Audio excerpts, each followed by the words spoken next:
Good morning, सुप्रभात, नमस्कार। मैं दीप्ति दवे, आपकी संस्कृत विषय की अध्यापिका, संस्कृत की ऑनलाइन कक्षा में आप सबका स्वागत करती हूँ। बच्चों, आप लोग अब इस पीरियड में अपने स्कूल को बड़ा मिस कर रहे होंगे। स्कूल यानी विद्यालय। आपका विद्यालय अंबुजा पब्लिक स्कूल, आप भी इस विद्यालय को बड़ा मिस कर रहे होंगे। आज के इस ऑनलाइन वीडियो के द्वारा हम आपके संस्कृत विषय की एनसीईआरटी की पुस्तक रुचिरा का पाठ संख्या 4 करने जा रहे हैं। बच्चों, इस वीडियो के द्वारा कक्षा 6ठी की संस्कृत की पुस्तक का चतुर्थ पाठ विद्यालय हम करेंगे। आशा है इस वीडियो के द्वारा इस पाठ को समझने में आपको आसानी रहेगी। इस वीडियो के अंदर मैंने इस पाठ का आदर्श पठन, उसके बाद में इसकी व्याख्या, शब्दार्थ और इस पाठ को सरलार्थ करते हुए चित्र सहित हम इसको पढ़ेंगे। तो मेरे साथ बने रहिए। चतुर्थ पाठ विद्यालय। विद्यालय नाम से आप सभी परिचित हैं। विद्यालय जो शब्द है ये अकारांत पुल्लिंग शब्द है। चतुर्थ पाठ ये संख्यावाची शब्द है। चतुर्थ यानी 4, चौथा पाठ है आपका विद्यालय। देखिए, आपको इस चित्र के अंदर बताया गया है। देखिए, यहाँ इस चित्र के अंदर हमें अध्यापक, अध्यापिकाएं, छात्र और छात्राएं दिखाई दे रहे हैं। एषः विद्यालयः, अत्र छात्राः, शिक्षकाः, शिक्षिकाः च सन्ति। मैं इस पंक्तियों को पुनः दोहराती हूँ। एषः विद्यालयः, अत्र छात्राः, शिक्षकाः, शिक्षिकाः च सन्ति। अगले चित्र के अंदर दिखाया गया, देखिए, बालिकाएं जो है एक कंप्यूटर के सामने बैठी हैं। आज हम कंप्यूटर को संस्कृत में क्या कहते हैं इस शब्द से भी परिचित होंगे। एषा संगणक यंत्र प्रयोगशाला अस्ति। आपको ये चित्र देखकर ही पता चल रहा होगा, एक कंप्यूटर लैब का चित्र है। एतानि संगणक यंत्राणि सन्ति। अगला चित्र बताया गया है। देखिए, एक उद्यान का, एक गार्डन का चित्र है जिसमें बच्चे खेल रहे हैं। मैं इसका एक बार आदर्श पठन करूँगी इस पैराग्राफ का। आप भी इस गद्यांश को मेरे साथ साथ पढ़ें ताकि आपका उच्चारण स्पष्ट हो। एतत् अस्माकं विद्यालयस्य उद्यानम् अस्ति। उद्याने पुष्पाणि सन्ति। वयम् अत्र क्रीडामः, पठामः च। पृष्ठ संख्या 24 निकालें। यहाँ देखिए, इस चित्र में आपको दिखाई दे रहा है एक बालक और बालिका जो सहपाठी हैं, वार्तालाप कर रहे हैं, कन्वर्सेशन चल रहा है उनके बीच में। अब हम इनका नाम भी जान लेते हैं। इसमें से एक बालिका का नाम है, जो बालिका है ऋचा, ठीक है, और जो बालक है वह है प्रणव। तो इनके बीच में क्या वार्तालाप हो रहा है संस्कृत में हम पढ़ेंगे अभी। ऋचा, तव नाम किम? प्रणवः, मम नाम प्रणवः। तव नाम किम? ऋचा। मम नाम ऋचा। त्वं कुत्र पठसि? प्रणवः वदति, अहम् अत्र एव पठामि। ऋचा, अहमपि अत्र एव पठामि। इदानीम् आवां मित्रे स्वः।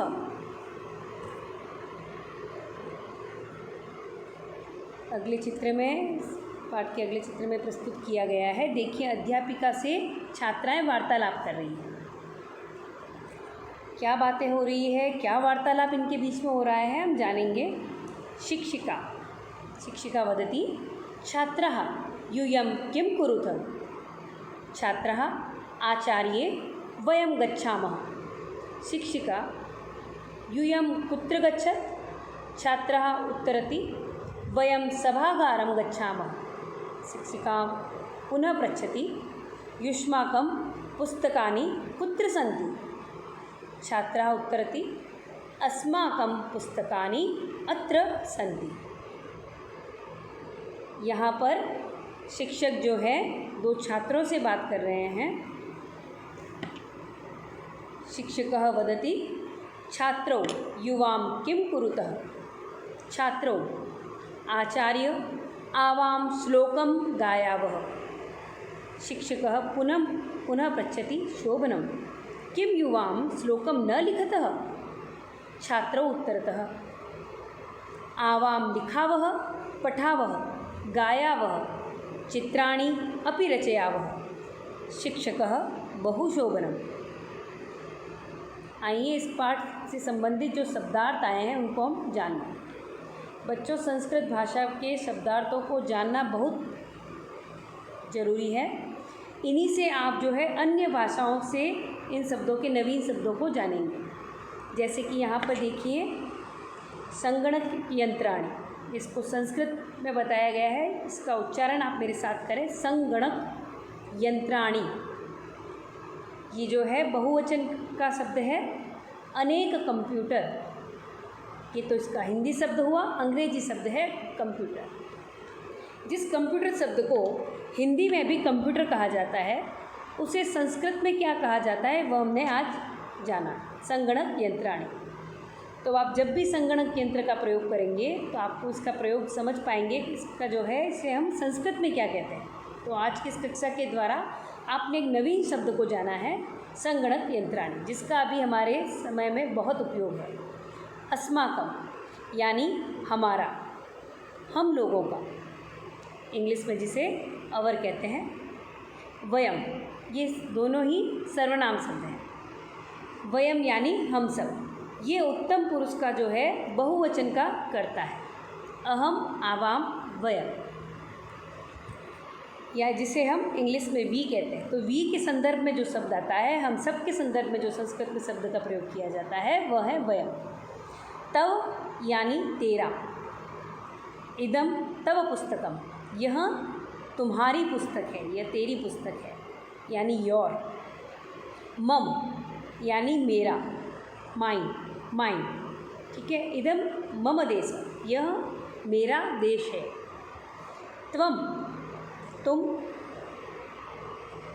यू, त्वम कुत्र गच्छसि, तुम कहाँ जा रहे हो। तो यहाँ पर मैं शब्दों का जो है आपको वाक्य प्रयोग भी बता रही हूँ कि इन शब्दों का हमें वाक्य प्रयोग भी किस प्रकार करना है। ये सारे ही शब्द जो हैं अभी मैंने जो पढ़े, त्वम, अहम, तव, ये सर्वनाम शब्द रूप है। अहम यानी करता है, यह उत्तम पुरुष जो है उसका करता है एक वचन।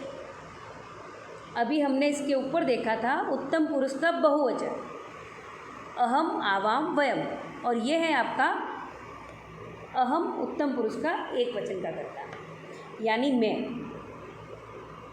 एव, एव एक अव्यय है। अव्यय के जो प्रकरण है उसमें मैंने आपको बताया है, आपको वीडियो सेंड किया गया है अव्यय का, उसमें आप देख सकते हैं। एव यानी ही, यानी ओनली, इसे इंग्लिश में कहा जाता है। अपि यानी मैं, भी। अपि भी एक अव्यय शब्द है जिसका अर्थ होता है भी, जिसको इंग्लिश में ऑल्सो कहते हैं। इदानीम, अब, इस समय। नाउ, आवाम यानी हम दोनों, यह एक सर्वनाम शब्द है। यहाँ भी ये जो उत्तम पुरुष का ये जो है द्विवचन है, तो इसको आप एक साथ भी लिख सकते हैं और इनको एक साथ याद कर सकते हैं, अहम आवाम वयम। आप अंगूठी की टिप्स पर जो है चाहे तो 3 पुरुषों को याद कर सकते हैं। यहाँ पे एक सिंपल में टिप्स दूँगी आपको संस्कृत में सर्वनाम शब्द याद करने के लिए। प्रथम पुरुष, आप एक कोई भी अपनी फिंगर यूज़ करें और उस पर मान सकते हैं प्रथम पुरुष है। यह है आपका मध्यम पुरुष और यह है आपका उत्तम पुरुष। हमारी जो है अंगुली के अंदर 3, ये देखिए 3 रूप से विभाजित की गई है। यहाँ पर 3 रेखाएं दिखाई दे रही है। इसे आप तीनों वचनों को मान सकते हैं, ठीक है।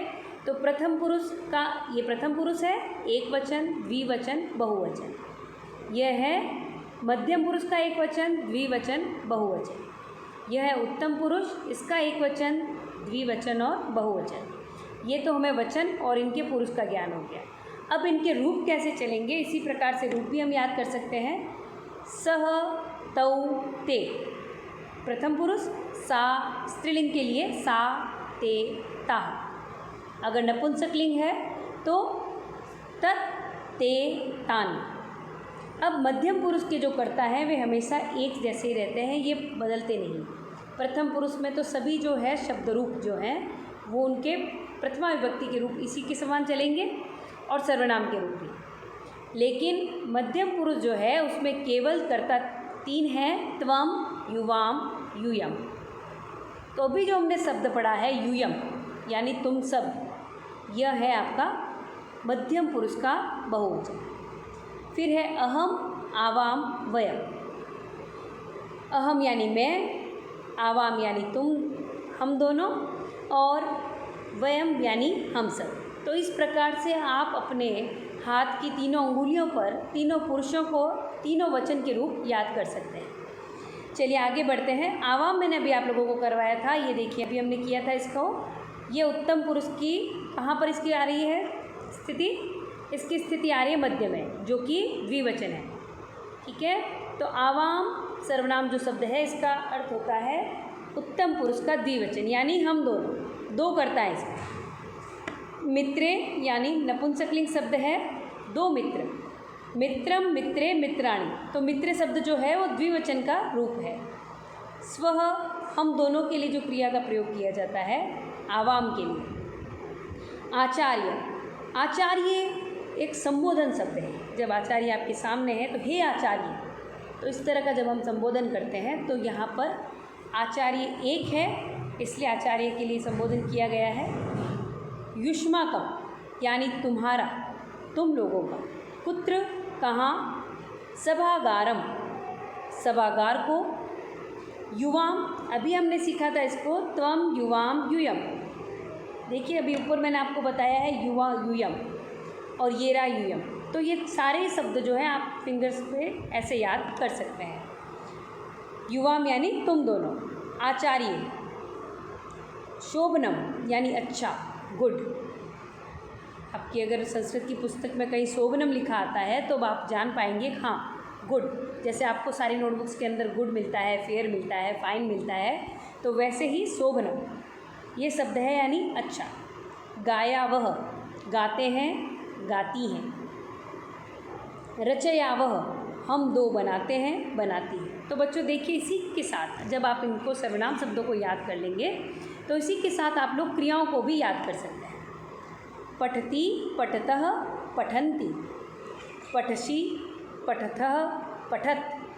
पठामि, पठावः, पठामः। ठीक है, तो ये देखिए पठामः, पठावः। तो गायावह, रचयावह ये हम दोनों हैं यहाँ, अहम, आवाम, वयम अभी हमने सीखा था। तो आवाम, गायावह हम दोनों गाते हैं। तो आप शब्दार्थ में देख रहे हैं, देखिए हम दो ब्रैकेट में जो दिया हुआ उसकी स्थिति देखिए यहाँ से पता चलती है। ठीक है, गाते हैं, गाती हैं, हम दो गाती हैं, हम दो गाते हैं पुल्लिंग के लिए। रचयावह शब्द जो है वो भी यानी हम दो बनाते हैं, हम दो बनाती हैं। तो ये रचयावह जो शब्द है वो इसकी भी स्थिति हमें यहाँ पता चल रही है कि ये उत्तम पुरुष जो है उसका द्विवचन का जो करता है उसके लिए क्रिया के रूप चल रहा है। समझ में आ रहा है आप लोगों को? चलिए अब हम बढ़ते हैं वापस इस पाठ की। ये तो हुए शब्दार्थ, इसके हम लोग पाठ का व्याख्या समझेंगे। तो आप लोगों को अवश्य ही शब्दार्थ जो है पढ़ने में मज़ा आया होगा। चलिए पुस्तक के वापस हम लोग स्टार्ट करते हैं इस पाठ को। मेरे साथ बने रहिए। एषः विद्यालय यानी यह विद्यालय, यह जो है चित्र दिखाई दे रहा है आपको, इसमें बताया गया है यह विद्यालय है। अत्र छात्रः, शिक्षकाः, शिक्षिकाः च सन्ति। तो अभी हमने शब्दार्थ में देखा है एषः यानी यह विद्यालय है। अत्र एक अव्यय शब्द है बच्चों, अत्र यानी यहाँ। यहाँ छात्रः यानी इसके अंदर दोनों ही शब्द समाहित हैं, छात्र और छात्राएं, बहुवचन के लिए प्रयोग किया जा रहा है ये। यहाँ पर अनेक छात्र, शिक्षकाः शिक्षकगण, शिक्षिकाः ये बहुवचन है स्त्रीलिंग का, बालिका, बालिके, बालिकाः। वैसे ही शिक्षिका, शिक्षिके, शिक्षिकाः। तो शिक्षिका का अर्थ है यहाँ पर बहुवचन में शिक्षिकाएँ। ठीक है। तो यहाँ पर छात्र, शिक्षक और शिक्षिकाएं हैं। च एक अव्यय शब्द है, यानी इस पूरे वाक्य में 2 अव्यय शब्द हमने सीखे हैं। अत्र यानी यहाँ, च यानी और जब हम इसका अनुवाद करते हैं बच्चों, तो च का प्रयोग जो है हम अंतिम जो शब्द है उससे पूर्व करते हैं। यानी यहाँ छात्राएं, शिक्षिका, शिक्षक और शिक्षिकाएं। अब हम आगे बढ़ते हैं। एषा संगणक यंत्र प्रयोगशाला अस्ति। यह संगणक यंत्र प्रयोगशाला है। यह जो दिखाई दे रहा है चित्र, यह संगणक यंत्र प्रयोगशाला का अर्थ क्या होता है? प्रयोगशाला यानी आपकी आईटी की जो लैब होती है। आपके स्कूल में भी आईटी लैब है, हमारे विद्यालय में आपको पता है जूनियर आईटी लैब है, सीनियर आईटी लैब है। तो ये आईटी लैब को जिसे आज हमने सीखा है संगणक यंत्र प्रयोगशाला, इन्हें कहा जाता है संगणक यंत्र प्रयोगशाला। यह संगणक यंत्र प्रयोगशाला है। एतानि संगणक यंत्राणि सन्ति। ये जो दिखाई दे रहे हैं इस चित्र के अंदर, ये सारे ही जो हैं ये संगणक यंत्र हैं। एतत्, एते, एतानि। तो एतत् शब्द जो है ये यह नपुंसकलिंग के लिए प्रयोग किया जाता है और बहुवचन में इसका रूप बनता है बच्चों एतानि।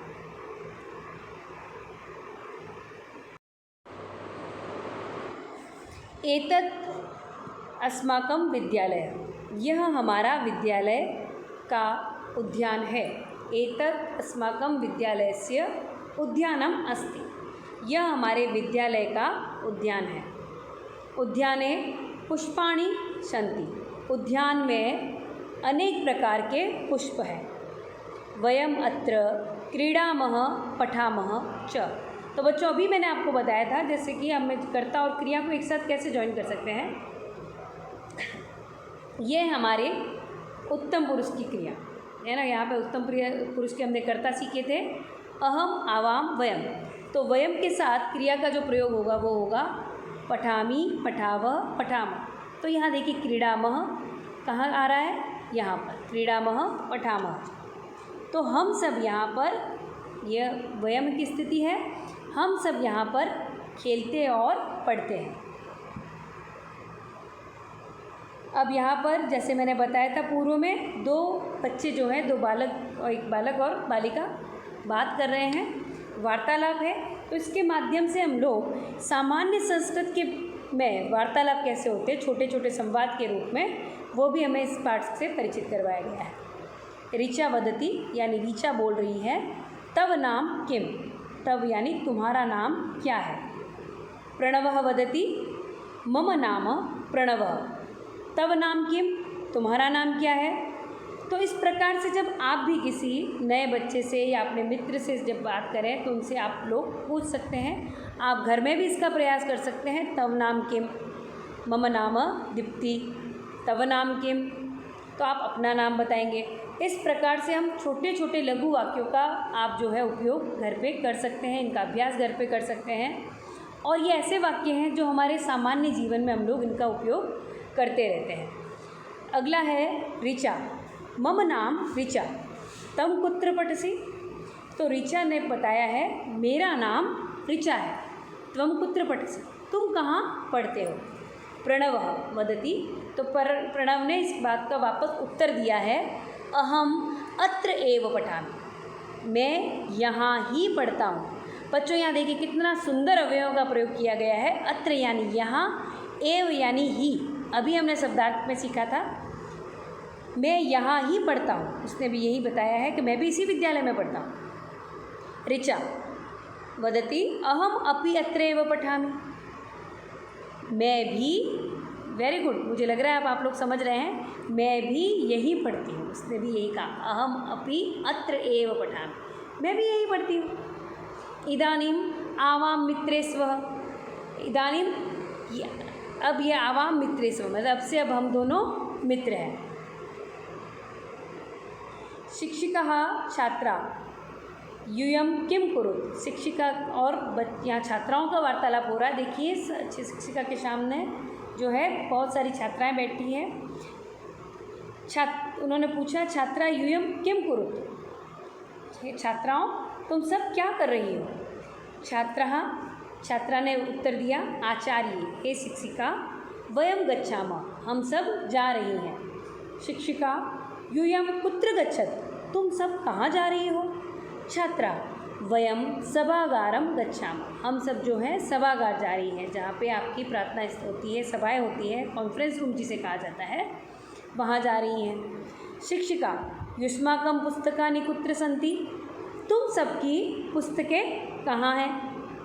छात्रा उत्तरति अस्माकं पुस्तकानि अत्र सन्ति हम सबकी पुस्तकें यहाँ हैं। पर देखिए आपके बच्चे के हाथ में पुस्तक है, उसने देखते हुए बताया है अस्माकं पुस्तकानि अत्र सन्ति। आगे देखिए शिक्षक का वार्तालाप यहाँ बताया गया है। शिक्षक दो बच्चों से बात करते हुए पूछ रहा है छात्रों युवां किम कुरुत। छात्रों दोनों छात्रों ने उत्तर दिया शिक्षक के यह प्रश्न पर कि हे छात्रों दोनों छात्रों युवां किम कुरुत तुम दोनों क्या कर रहे हो। तो इस प्रश्न के उत्तर में वापस छात्रों ने बताया है आचार्य आवां श्लोकम गायावः हम दोनों श्लोक गा रहे हैं। शिक्षक ने कहा शोभनम बहुत अच्छा। किम युवां श्लोकम न लिखतः क्या तुम दोनों श्लोक नहीं लिखते हो। छात्रों ने उत्तर दिया आवां लिखावः पठावः गायावः चित्राणि अपि रचयावः। तो छात्रों ने बड़ा सुंदर उत्तर दिया है, इसका रिप्लाई दिया है हम दोनों लिखते हैं, पढ़ते हैं, गाते हैं और चित्र की भी रचना करते हैं। अपि यानी भी, जैसा कि अभी आपने सीख लिया होगा अपि का अर्थ होता है भी, ये कब दे सकते हैं। तो देखिए बच्चों ने कितना सुंदर जवाब दिया है। आवाम हम दोनों जो हैं लिखते हैं, पढ़ते हैं, गाते हैं और चित्रों की भी रचना करते हैं। तो यहाँ पर एक ही वाक्य के अंदर हमें यहाँ पर देखिए 4 क्रियाओं का जो है परिचय मिलता है। लिखा वह लिखते हैं, पढ़ा वह पढ़ते हैं, गाया वह गाते हैं, रचया वह यानी रचना करते हैं। शिक्षक बहुत ही सुंदर उत्तर सुनकर प्रसन्न हो गए और शिक्षक ने उत्तर दिया है बहुशोभनम बहुत अच्छे बहुत। बच्चों आशा है आप लोगों ने ये वीडियो बहुत पसंद किया होगा और इस वीडियो के साथ साथ आप लोग जो है पढ़ते रहें और इसकी सुनकर बार बार इसका अभ्यास करते रहें। मैं फिर कहूँगी कि आप इस पाठ को एक बार नहीं 2 बार सुने अच्छे से और इसको पाठ को साथ साथ पढ़ने का अभ्यास करें, शब्दार्थों को सीखें ताकि आप लोग इसका जो है उच्चारण स्पष्ट रूप से कर पाएँ। और इसके अर्थ को मैंने इस वीडियो के द्वारा समझाया है ताकि आप इसको आसानी से समझ सकें। आज के लिए इस वीडियो के साथ इतना ही। धन्यवाद।